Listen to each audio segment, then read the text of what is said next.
بسم اللہ الرحمن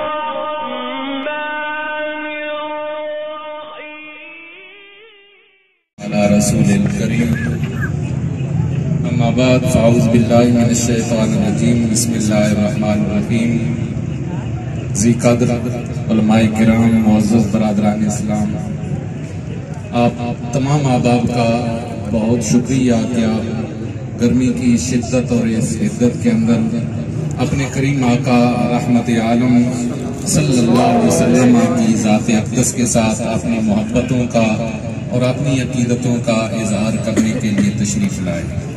احباب گرامی، یہ ہمارا کوئی پہلا احتجاج نہیں اور شاید ہمارا یہ آخری بھی احتجاج نہ ہو۔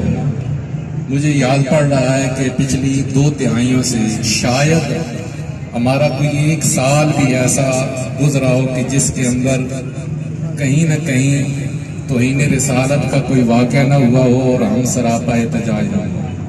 کیا مسلمان کی صرف یہی شان تھی، یہی وقار تھا کہ وہ احتجاج کے قابل تھا؟ یقیناً نہیں۔ اسلام دنیا میں غلبے کے لیے آیا، شان و شوکت کے لیے آیا، دنیا پر حکومت کرنے کے لیے آیا، لیکن بدقسمتی کے ساتھ ہم اسی قابل رہ گئے ہیں کہ ہم رسول اللہ صلی اللہ علیہ وسلم کی توہین پر صرف احتجاج ہی کر سکتے ہیں۔ در حقیقت یہ عالم اسلام کے انتشار کی وجہ ہے۔ تو آج ہم کم از کم اپنے حکمرانوں کو اور ہماری یہ بات، ہمارا یہ احتجاج ہمارے حکمرانوں تک پہنچایا جائے۔ ہم اپنے حکمرانوں تک اپنا یہ احتجاج ریکارڈ کروانا چاہتے ہیں کہ وہ ان چیزوں کو عملی صورت کے اندر کچھ ایسے اقدامات کرے کہ آئندہ کے لیے یہ توہین رسالت کے واقعات نہ ہوں۔ تو آج کی ہماری جو مذمتی قرارداد ہے، میں اس کو آپ کی خدمت میں عرض کروں گا، آپ اتفاق کریں گے اور اس کے بعد قبلہ پیر صاحب کا خطاب ہوگا۔ آج کے اس احتجاجی جلوس کے تمام شرکاء متفقہ طور پر بھارتی حکومتی جماعت بی جے پی کے ارکان کی طرف سے سرکار دو عالم صلی اللہ علیہ وآلہ وسلم کی شان میں گستاخی کی پرزور مذمت کرتے ہیں۔ بے شک سب کو بے شک۔ آج کا یہ اجتماع حکومت پاکستان سے مطالبہ کرتا ہے کہ انڈیا سے تمام تجارتی سفارتی تعلقات ختم کر کے تمام انڈین مصنوعات کا حکومتی سطح پر بائیکاٹ کرے۔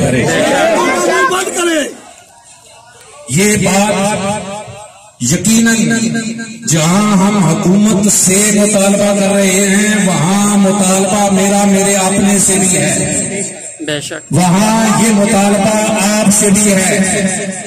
صرف مصنوعات کے اندر بنائی گئی چیزیں نہیں، ہم ان کی فلموں کا، ڈراموں کا بھی بائیکاٹ کریں گے۔ انڈیا کی معیشت کا اس وقت بہت بڑا انحصار ان کے ڈراموں اور ان کی فلموں پہ چل رہا ہے۔ پاکستان کا کوئی مسلمان انڈیا کے کسی چینل کو نہیں دیکھے گا، اونچا بولو۔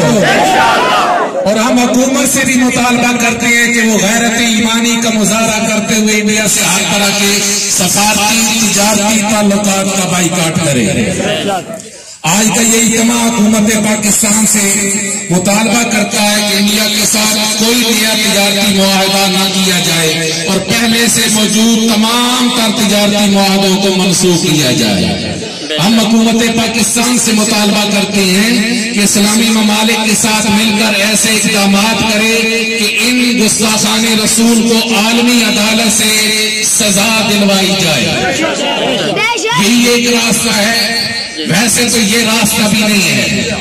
ایمان کا راستہ تو کچھ اور راستہ ہے، اسلام کا راستہ تو کچھ اور راستہ ہے۔ ایمان اور اسلام کا راستہ یہ ہے کہ گستاخ رسول کی ایک ہی سزا، بولیے گستاخ رسول کی ایک سزا، گستاخ رسول کی ایک سزا۔ حکومت پاکستان اسلامی ممالک کے ساتھ مل کر بالاتفاق گستاخی کرنے والے تمام ممالک کے ساتھ مکمل بائیکاٹ کرے. وہ فرانس ہو، وہ ڈنمارک ہو، وہ انڈیا ہو یا افریقہ کا کوئی ملک ہو، عالم اسلام کو چاہیے کہ ان تمام ممالک کے ساتھ مکمل بائیکاٹ کریں.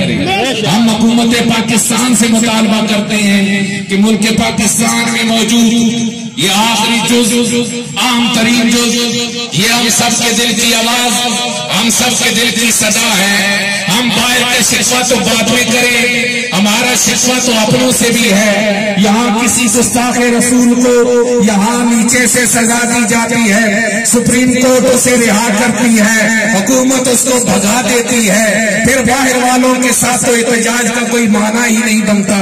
اور پھر اگر آپ یہاں پر اس مرحلے پر بھی غور کریں، اس وقت پاکستان کے اندر سینکڑوں گستاخان رسول کے مقدمات عدالتوں کے اندر ملتوی پڑے ہیں. کئی عشرے کئی دہائیاں گزر چکی ہیں کہ ان کی سنوائی نہیں ہو رہی.